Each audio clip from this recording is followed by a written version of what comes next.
L'Éternel est un guide par excellence. Jérémie chapitre 2, le verset 17. La Bible dit, cela ne t'arrive pas parce que tu as abandonné l'Éternel ton Dieu lorsqu'il te dirigeait dans la bonne voie, ou en d'autres termes, sur le bon chemin. Amen.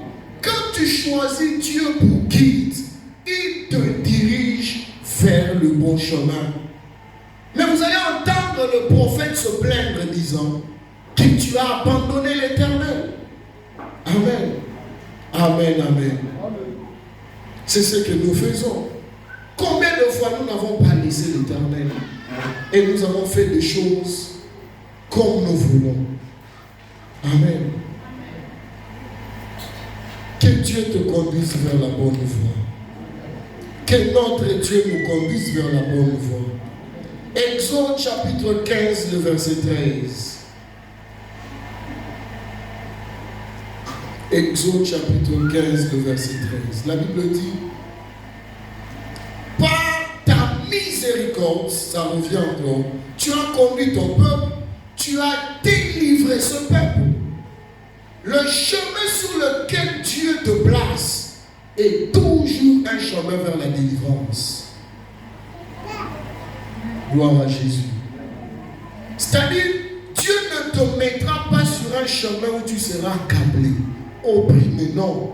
Lui te mettra sur un chemin de la délivrance.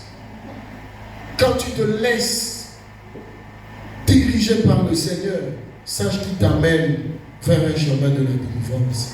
Et il dit encore dans Exode 15, 13, par ta puissance, tu le diriges vers la demeure de ta sainteté. Dans son immense miséricorde, il nous conduit. Et par sa puissance, il nous dirige vers la demeure de sa sainteté. Donc Dieu ne te conduit pas seulement vers la bonne voie, mais il t'amène à une vie de sainteté. Donc en d'autres termes, toute vie qui t'influence à ne pas marcher dans la sainteté n'est pas le chemin de Dieu. Ne pas la voie du Seigneur.